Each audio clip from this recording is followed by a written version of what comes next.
गुरु सच्चिदानंद भगवान की।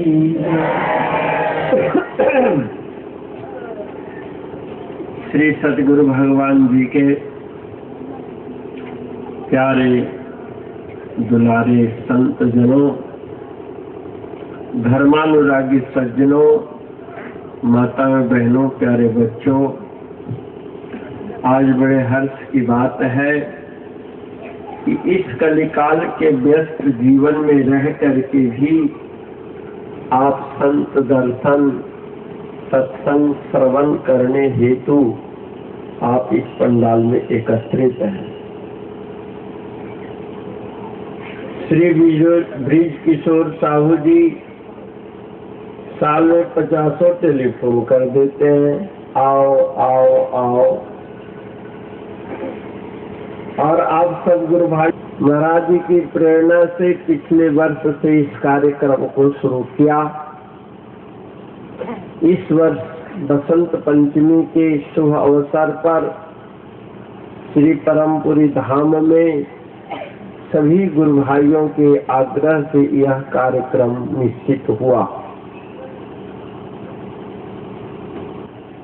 तत्पश्चात परम पूज्य बाबा जी, पूज्य भागवत स्वामी जी महाराज व अन्य सभी संत मंडल के आप मार्ग निर्देशन श्रवण करते रहे। और हमारे दरबार के अलावा भी आप अपने अपने निष्ठा के मुताबिक अनेक महापुरुषों से सत्संग श्रवण करते हैं। करना ही चाहिए, अच्छी बात। परंतु इस संसार का जब भी जिसने भी कल्याण किया है वो शास्त्रों के द्वारा नहीं बल्कि अनुभव के द्वारा किया है। क्योंकि शास्त्र जो होते हैं अपने खास युग के साधकों के लिए और उस युग कालीन जो महापुरुष होते हैं शिष्यों को अनुभव देते हैं, उसको अपना कर मानव जीवन सफल करते हैं। जिस युग में भी संसार का कल्याण होगा उस युग के अनुभवी साधकों के द्वारा ही संभव है। जैसे हम श्री रामायण जी का पाठ करते हैं और उस रामायण में भगवान शंकर जी ने पार्वती के आत्म शांति हेतु उनके आग्रह पर कथा सुनाई, लेकिन कथा किसी वेद वर्णित नहीं किया। उन्होंने क्या कहा, उमा कहूँ मैं अनुभव अपना, सतारी भजन जगत सब सपना। ये उमा, ये मेरा निज अनुभव है कि वर्तमान रोगी का इलाज से वर्तमान डॉक्टर ही करता है। वर्तमान समस्या का हल वर्तमान अनुभव के द्वारा ही संभव है। इसलिए हमें अनुभवी महापुरुषों का चरित्र श्रवण करना चाहिए, अनुभवी लोगों के वाणी श्रवण करनी चाहिए। अनुभवी लोग क्या कहते हैं, आप आंख बंद करके जरा विचार करो कि जो तुम्हारा जीवन है, जो शरीर टिका हुआ है, किस शक्ति पर टिका हुआ है, किसके आश्रय से जीवन चल रहा है, इस पर तो विचार करो। महापुरुषों के अलावा आध्यात्मिक ग्रंथों के अलावा कहते हैं कि हमारा जीवन शुद्ध आहार पर, शुद्ध व्यवहार पर और ऑक्सीजन पर टिका हुआ है, धन पर टिका हुआ है। कहते हैं कि नहीं? लेकिन मैं कहता हूं कि जब आदमी का शरीर छूटने लगता है तो ऑक्सीजन वातावरण में रहता है नहीं। जिस जगह आदमी मर रहा है उस जगह ऑक्सीजन है या नहीं है? है, तभी तो लोग उसकी सहायता करते हैं, जीवित व्यक्ति। इससे सिद्ध होता है कि ऑक्सीजन मात्र जीवन को देने में असमर्थ है, वरना बहुत ऑक्सीजन है।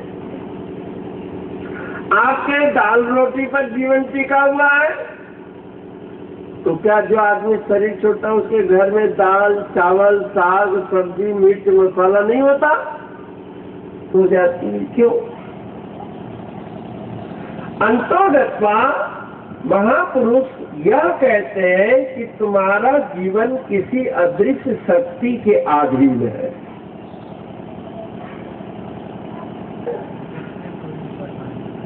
जग में कोई नहीं है परमानेंट। बोले स्वामी जी कोई परमानेंट नहीं है,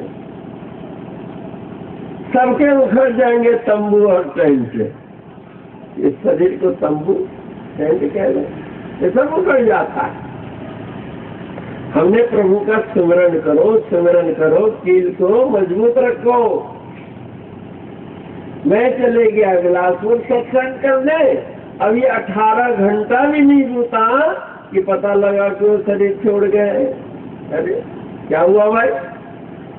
बोले खाना खा के टहल रहे थे, काम काज देख रहे थे, और उन्होंने एक झोपड़ी बनाई है बाहर बैठने के लिए, उसमें बैठे थे और 3 हिचकी आई और जय गोपाल हो गए, उखड़ गया।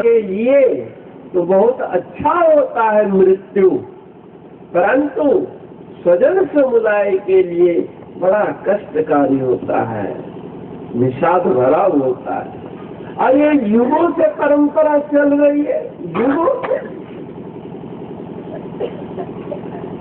विलाप होता है, और धीरे धीरे आत्म संतोष आत्मबल जीने का तौर तरीका ईश्वरीय शक्ति से प्रारब्ध जन्य अपना अनुभव खुल जाता है। तो अध्यात्म में आपको इस बात पर जोर दिया जाता है कि जब तक जीवन है, जन्म से लेकर मृत्यु के बीच में जो समय है, इसका सदुपयोग किया जाए। और इसके सदुपयोग के लिए जगत गुरु शंकराचार्य जी ने कहा, चतुष्ट साधन के द्वारा चतुष्ट रिक्त अंतःकरण में चतुर्थ पुरुषार्थ का फल भर लो। अगर आप ऐसा नहीं करते हैं तो आछे दिन पाछे गया और प्रभु से किया नहीं, और अब पछताए क्या हो गए जब चुग गई चिड़िया।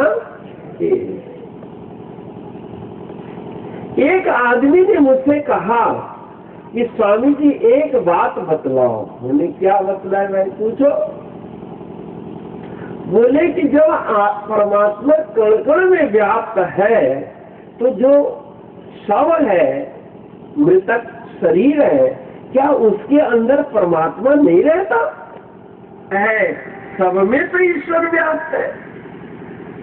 तो किंचित मात्र में जब है, तो क्या 3.5 हाथ के उस मृतक शरीर के अंदर परमात्मा नहीं है? ये तो तर्क असंगत है उसके अंदर।